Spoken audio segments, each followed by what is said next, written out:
everybody. I'm Varun Gwalani. I'm Pranika Sharma. And Grace Howard? Yes. And we are joined by the lovely Grace Wellick today. And she's going to be joining us for our discussion of the sixth story of the novel here, which is Obsessions, Compulsions, Defiances. Yes. Defiance. So why don't I start off with a summary of the story, and then we'll have Grace introduce herself. So the summary, so essentially the sixth story follows a young boy called Ossie. That's his nickname, of course. We don't have real names for almost anyone in the series. We follow this boy called Ossie as he navigates what it is like to have obsessive compulsive disorder in the middle of a raging worldwide pandemic. So it is a real we get a sort of insight into his mind as he sort of struggles with the different obsessions and the different themes and ideas that he has within his mind, and how he sort of navigates trying to be somewhat normal while at the same time the world has become completely abnormal, right? So we have a sort of so the world is strange for anybody living in it, but the world is even stranger for people with OCD because they have to navigate a dozen more implications of living in the world than anybody else has. So for that purpose, we're joined by Grace. Grace, why don't you introduce yourself? Yeah, hi, I'm Grace. I have OCD, and I run a meme page called Memes for OCD on Instagram. So I'm really interested in the story because I actually found out I was diagnosed with OCD during the pandemic. So for me, the story is kind of a reflection of like what my experiences have been, obviously different, but like it's definitely incredibly relatable for me. Yeah, there are so many the story felt so real, which I think is so important, like having that accurate representation, because OCD is so underrepresented in media. And yeah, I was curious like how much of the book was your own experiences, how much was written, because it did seem like there were so many small details that were extremely real. So I'd love to get into that a bit. Yeah. Sure. So that's a good first question to start us off, I think. So generally speaking, the book as a whole wasn't based on like real people that I know, except this story was based on my real experience. This is the only story that's based on a real experience, which is mine, because usually the kind of fiction I write is not relating to, it's not realistic fiction in that sense. It's more magic realistic, or it's more fantasy, or it's more set in a different place sort of thing. But in this story, I was able to write about something that was authentic to me, that was real to me, and that was happening in the moment, which is strange, because usually I write about things in the past.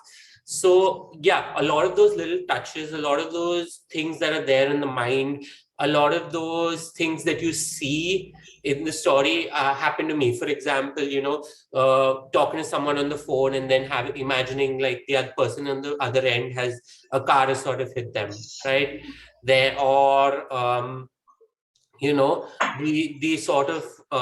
the sort of things that go through in your mind, and you like debate in your mind, like, oh no, this is not real. That voice that fights with you when you fight with it, all of those are very real thoughts, and all of those are very real representations of thoughts that people like me have. Yeah, definitely. And you can see that in the story. Like only someone with OCD could have written that, because it is so real and so personal. Thanks, Chris. That means a lot. Is there any particular bit that you like, that you related to a lot? Oh yeah, definitely. I think the intrusive thoughts, just the theme throughout of kind of having those violent intrusive thoughts, or like being scared for people who are around you, who you love, like those are so I guess taboo in society, and they're so important to talk about and destigmatize. And I think you did really like a really good job of doing that throughout the book, is that they're kind of introduced as things that are, that you're struggling with, or that Aussie is struggling with, but they're kind of, they don't mean anything, they're not real, but they still create that kind of inner conflict. And I think that's so important to like see that, people know that they're not going crazy, or like, Yeah, exactly. something's not wrong with them. Yeah. Yeah, that's right. That is really Mm. important. Thanks, Yeah. Chris. Definitely. I And also I love think, the end of the book. sorry, Like the end, kind of having that sense of hope. I think it's so important to have mm, that sense of hope with stories about mental illness. And you did, yeah, it was just such a wonderful story. So I'm incredibly grateful. Thank you. Thanks, Chris. Thanks a lot. that's definitely so good to hear, but especially since we're talking about representation and since we're talking about mental health. And we don't only, I mean, we do see OCD being a very big part of the story, but a lot of it that comes along with OCD, things like anxiety, depression, those bits are also very important. And Varun, what do you have to say about that? How do you think that that sort of played into the story as well? So I think first of all, mental health is stigmatized as a whole. Okay. That's definitely true. The thing about OCD specifically as a stigma is that it is not only stigmatized, it's also misunderstood. And not only misunderstood, it's mocked, sort of. Like you'll have people who like put their color pencils in order and upload a picture. Hey, I'm so OCD, I made this. Yeah. Like, no, Mhm. bro, you're not. Mm. So it's important that people get a representation of what it's like honestly, right? Because you have shows that talk about depression and anxiety. They are easier things to understand, right? Like talking about thinking about dying without really wanting to die, and thinking about someone like slapping you on the street if without even knowing who that person is. It's kind of a weird thing to explain to people. Mm. Definitely. And So I think you, that's why having those anxiety and depression aspects is so important, because it's a relatability point for a lot of people, and it kind of introduces them to that new media, I guess, new representation. yeah, thank you. Definitely. Yeah. So that's exactly why representation, I think, is important, and I think that's why younger generations work towards representation more, because they realize the importance of it. I mean, Grace, you yourself are an example of that, of how you're trying to create representation and understanding Mm. even despite being so young. So yeah, Yeah, well, that's why I created my page, is because I didn't see anyone like me who was talking about yeah, OCD. And I exactly. thought, yeah, it's so important to know that there are people out there who are like you. Yeah, definitely. So, for example, even me, I get like one person a week, at least, who DMs me on Instagram telling me, that they have OCD and that they need help, because they don't understand. Because in our country, especially, it's misunderstood. Mental health is stigmatized anyway, and I'm the only Indian creator, I think, actually talking about it. So Mm. they all just turn to me and they're like, "Okay, bro, what do I do with this now?" So Mm. it's like thirsty people seeing a well suddenly in oasis. They're like, oh, this I'm not going crazy. And I think that as a whole, as a representation is important. And I think that's what uh, new age entertainment media and all try to convey so effectively and try to create in that field, that representation and that sense of identity and belongingness, which is an important series theme for the series as a whole. Because people who join, anti-vax movements and things like that, they are also searching for identity in a Right. way, in a toxic sort of way, Correct. right? So in this way, they are the people who have OCD are searching for a sense of belongingness, which is being Right. denied to them by their own mind. Yes, exactly. I Mm. think what you asked, what you put over here is very important, especially since you're someone who deals with OCD on a regular basis, both of you. Why do you think was it so important to put this story, and not just important to put the story down, but also what was the most challenging? Do you think that did it ever cross your mind that maybe that bit of representation is not coming across correctly, or did you maybe it what sort of reaction will it get? Did you ever have that thought? I mean, so think it's more like this. I tell people I don't hide that I have OCD, right? So I've told people about this shit that I say like on a daily basis. right? And I'm used to these reactions. Right? Like if I try and explain it to them, most of them are like, okay. The other are like, yeah, maybe you should just stop thinking about it. Like, thanks, bro. I didn't know that. If it was that easy. You've told me something revolutionary, right? So it's that sense of whoever understands will understand, whoever doesn't won't, and you have to tell your truth, Yep. no matter what else. No matter what else you can do, the thing about having a disease that actively lies to you in your own head is that your only resort then becomes the truth. It becomes honesty in all forms, right? Correct. That's right. So and that's what I tried to be in the story. I tried to be as honest as possible. Of course, I wasn't going to tell them just something without explaining to them what it is.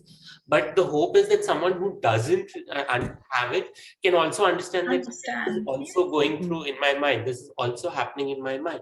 So it provide it, and that sort of has been my motto for my whole life. That I need to try to explain these things in a way that is meaningful and understandable to people. Because I don't see the sense in being intellectual just for the sake of being intellectual, right? Like if I talk about the Dadaist postmodernist movement of the meme culture of today. I mean, sure, but I've said a bunch of words. I understand what they mean, but if someone doesn't understand what they mean, what is the point of it? Exactly. That's right. Yeah, you're creating purpose with your work, and that's really important. Yeah, it's just an intellectual, ego boost. Like, oh, I've said something and no one has understood me. Yeah, but what is the point of that? What is the point of living like that, right? Right. So it's def so the whole point of writing the story was to allow others to relate to what I have. And the main problem with writing the story was that I was doing it during the pandemic. Yes. So a lot of the things that I was talking about were happening to me while I was writing it. So it's Well, I mean, uh, weird sense. Yeah, Pran. to sort of add to that point, since as we sort of established through the series that we're stuck in a time loop, and the pandemic sort of is not ending; it's coming in waves, right? Yeah, So, do you think that this story then becomes even more relevant? Maybe not. Okay, say 5 years from now, we say the pandemic does get over and we're all back to our normal lives. Would the story still be relevant to normal someone? lives being in quotes. Yes. Yes. What is normal? But yeah, and that's both to Grace and Varun. Do you think the story will still be relevant to someone who does not have OCD reading something like this? Where would they still understand what it would feel like? Yes, why don't you take that? Mm. Yeah, I think definitely there's like I don't know, I think there's like a timelessness to something that's so like having something in the pandemic. Obviously it's an extremely unique experience, right? But there's some sense of timelessness within the story, because even though it's set in a pandemic, like it's still incredibly relatable all the time to people who have OCD. It's just that those kind of symptoms, I don't know about you, but for me, my symptoms were super perpetuated and intense during lockdowns and during, especially those kind of that first year. So people can still understand the book even if they hadn't experienced the pandemic, or if they don't like understand OCD or haven't experienced OCD. There's still that like realness there and that kind of timelessness, um, which is just good writing. So Thanks, Chris. mm, So, yeah, I would agree that generally that in 5 years from now, people are still going to have OCD. It's not mm, it's not something that's going to go away that way. Okay, yes. yeah. It's not curable. So, I mean, at least both of us will have it 5 years Yeah. from now.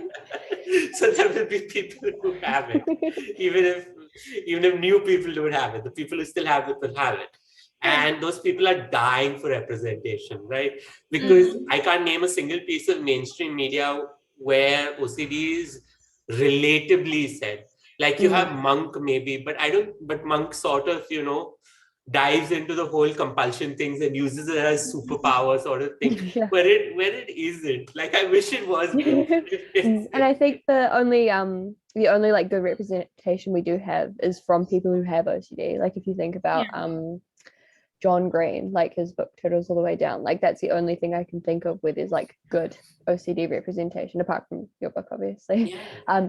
But yeah, it's creators who have OCD kind of sharing it with the world because people don't understand it.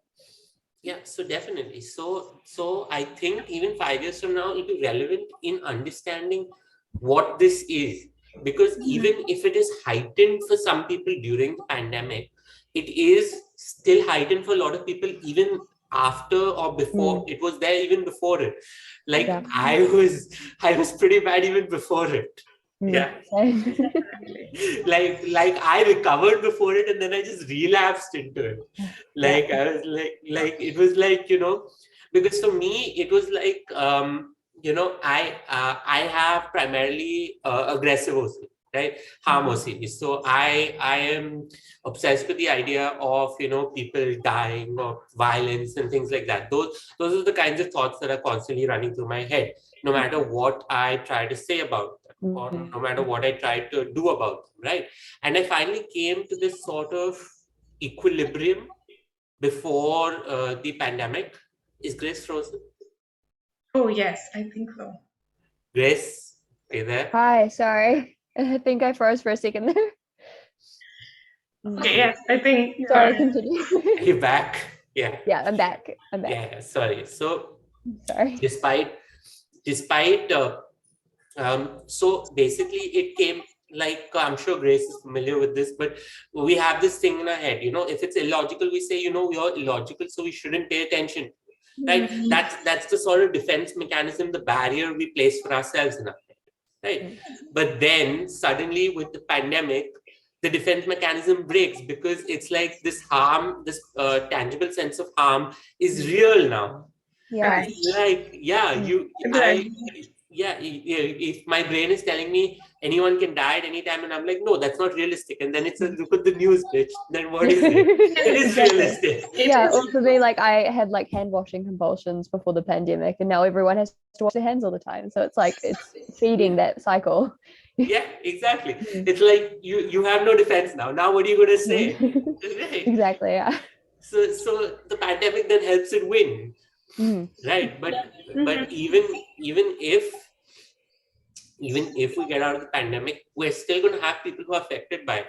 I personally feel like we might have more people affected by it, because the sense of Yes. cleanliness and the sense of thing that's Mm. sort of implanted into our brain might then magnify over the coming years. Yeah. Definitely. I think we're seeing that effect in a lot of people as it is. I mean, me, myself, I'm anyways very conscious about washing my hands or just generally sanitizing.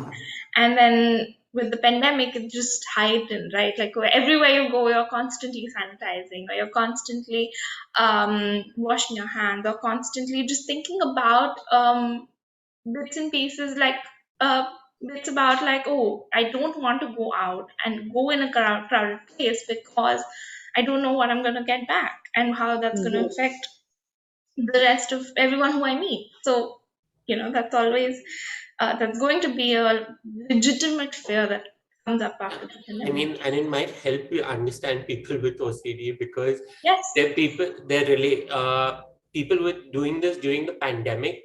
But for people with OCD, the pandemic is always there. It's never going. The pandemic is in our head. Mm. definitely. I Yeah. think the last question that I want to ask both of you then is, we have Aussie and we see him struggling through it all, but then at the same time we have Alia who is helping him through it. I want to understand, like, in the story we see how important of a role she plays for Aussie. So how important is it to have that one person, and how relatable Alia was to both of you? Yes. Uh, yeah, for me, I think having a support system, even if it is one person, especially if that person is really close to you, it's so important. And I think that's something that the pandemic kind of took away from us, is that physical connection, being like physically around people, being close to people. And so we've kind of had to adapt and like learn how to find that community or find that person without being physically there together, which is extremely difficult, right? Like if you're struggling with OCD or any mental illness, like having someone physically there is really important sometimes, and that feeling of like isolation or loneliness can be really, you can struggle with that a lot. So I think having having a support character in the story kind of showed how important it is, and also that there's hope, like you can overcome the boundaries of being by yourself, or having the pandemic there, and you can still find those people who are going to help you. You still can. And when you can't find them, you create them, like you have, Grace. So yeah. So yeah, I think finding a community is really important. Finding support is really important. So the rest of the series is about people who need community but don't know how to ask for it, right? But the thing about having a mental illness, especially a mental illness as lonely as this, is when you feel as isolated in your head, is that you need all the more to ask for community, and you ask for community. And I think that's really important, that most people nowadays are so afraid to ask for help, to ask for community, to ask for um, understanding, even when they need it. And people who have no choice have to ask for it. And I think that's what sets Ossie apart from the rest of the season. I think what makes him meaningful is that he needs help and he asks for help. He needs help and he asks for help, and he when he gets that help, he improves. He becomes a person who is able to move on. And it's not just Alia, it's his parents also, because his parents don't push him out of his room, his parents don't mock him, his parents don't belittle him. That's also supremely important. They like understand that he's going through something and they help him through it. And that's another really, really important thing. And I think that having a support system is key, especially in a disease that needs validation, so much validation. Like, hey, bro, you're not going crazy. This thing really is in your head. You're going to be okay. And hearing another person say that is so incredibly important, is so incredibly meaningful to you. And when you're in those dark moments, it means more than the word.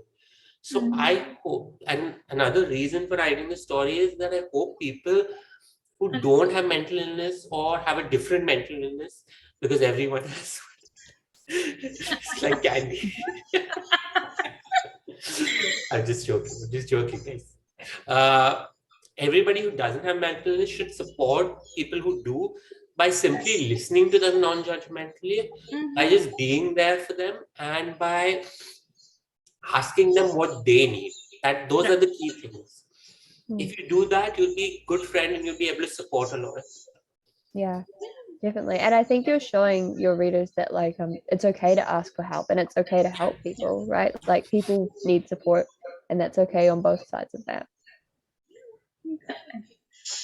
Okay, lovely. I think this was we're gonna wrap it up. If you guys have any other questions, or if our readers have any other questions, please feel free to leave your questions in the comments. And we have Grace over here. Grace, would you like to tell us one more time about your page so that everyone can go follow you and yeah, connect with you as well? Yeah, so if you would like to connect with me, my page is Memes for OCD on Instagram. I make reels and memes, and occasionally do kind of other fun stuff. We have lots of community stuff. We have a Discord and group chats, and it's just a really nice way to find other people who have OCD, and yeah, find that connection in that community. Lovely. Thank you so much, Grace. Thank you for Thank coming, you so much Grace. for having me.